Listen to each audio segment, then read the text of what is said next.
Assalamualaikum warahmatullahi wabarakatuh. Perkenalkan, nama saya Pramuhira Aisy dengan NIM 2403151 dari Prodi Pendidikan Biologi dengan kode sesi 571. Di sini saya akan memenuhi salah satu tugas mata kuliah pengantar coding, yaitu tugas presentasi video mengenai materi sistem komputer dan pengantar pemrograman.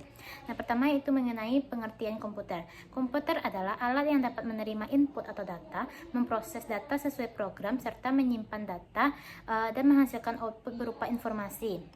Nah, komputer memiliki fungsi yaitu yang dimana pada saat sekarang ini memiliki fungsi sebagai alat bantu administrasi, media komunikasi, multimedia dan hiburan, serta pengendali sistem industri di bidang kesehatan dan pertahanan. Nah, adapun tingkatan generasi komputer, yaitu pada generasi pertama itu menggunakan tabung vakum yang dimana ukurannya itu sangat besar dan mudah panas. Nah, pada generasi kedua menggunakan transistor yang dimana memiliki ukuran yang lebih kecil, lebih cepat dan lebih hemat listrik.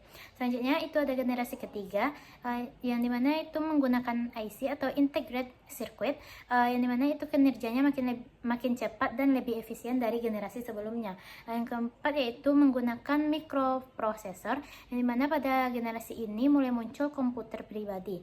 Nah, generasi terakhir yaitu generasi pada saat sekarang ini sudah mulai menggunakan teknologi kecerdasan buatan, yaitu dikenal dengan AI, contohnya seperti smartphone dan perangkat pintar lainnya.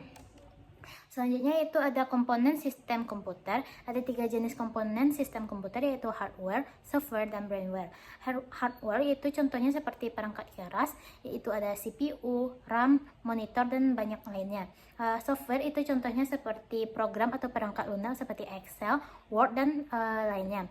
Nah, yang terakhir itu ada brainware, yaitu pengguna atau manusia seperti kita menggunakan komputer. Nah, adapun sistem bilangan dalam komputer yaitu ada desimal, contohnya seperti 0 sampai 9, ada bilangan biner 0 sampai 1, dan oktal serta heksadesimal. Nah, adapun jenis software yaitu perangkat lunak sistem dan perangkat lunak aplikasi. Perangkat lunak sistem itu bahasa seperti OS, bahasa pemrograman, dan utility. Nah, perangkat lunak aplikasi itu seperti pendidikan, hiburan, perusahaan, dan lain-lain. Selanjutnya itu konsep dasar pemrograman. Nah, program adalah kumpulan instruksi yang ditulis dalam bahasa pemrograman untuk memerintah komputer mengolah data sesuai logika yang diinginkan. Adapun 2 jenis bahasa pemrograman yang memiliki aturan yaitu ada sintaks, yaitu aturan penulisan, dan semantik, yaitu makna perintah. Nah, selanjutnya itu jenis dan proses pemrograman. Adapun jenis bahasa pemrograman yaitu low level language, contohnya itu assembly.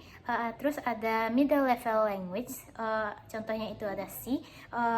Lalu ada high level language, contohnya itu Pascal dan Basic.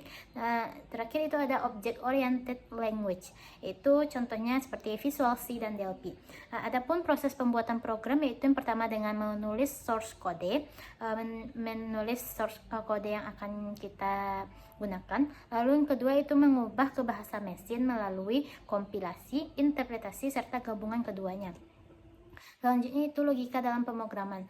Logika penting agar pemrograman berjalan dengan lancar. Ada dua jenis penalaran yang digunakan, yaitu ada deduktif, itu umum ke khusus, dan induktif, yaitu khusus ke umum. Adapun manfaat logika dalam pemrograman yaitu agar kita itu berpikir sistematis, melatih ketelitian, serta menghindari kesalahan berpikir. Selanjutnya itu ada algoritma. Nah, algoritma adalah langkah-langkah sistematis untuk menyelesaikan masalah. Nah, istilah ini berasal dari nama ilmuwan yaitu Al-Khwarizmi. Nah, algoritma ditemukan oleh ilmuwan bernama Al-Khwarizmi. Contohnya itu seperti langkah membuat tumis toge. Nah, cara menuliskan algoritma ada 3 cara, yaitu yang pertama pseudocode, yaitu bahasa semu yang mudah dipahami oleh manusia. Yang kedua ada flowchart, yaitu melalui diagram alur dengan menggunakan simbol. Yang ketiga yaitu kalimat deskriptif, yaitu dengan menggunakan bahasa naratif biasa. Nah, terakhir yaitu ada instalasi serta penggunaan device C++. Nah, ini adalah aplikasi yang kita gunakan untuk melakukan kegiatan coding. Nah, itu digunakan untuk membuat program C++, memecah program besar menjadi fungsi yang lebih kecil, serta lalu mengurangi duplikasi kode, serta memudahkan dubbing. Nah, kesimpulan dari materi ini yaitu dapat disimpulkan bahwasanya materi ini menjelaskan dasar sistem komputer seperti hardware, software, serta brandware, perkembangan generasi komputer, hingga konsep program dan algoritma. Nah, algoritma dan logika berpikir itu menjadi dasar penting dalam menulis program agar komputer dapat menyelesaikan masalah secara sistematis dan benar. Nah, baiklah, sekian materi dari saya akhiri dengan salam. Assalamualaikum warahmatullahi wabarakatuh.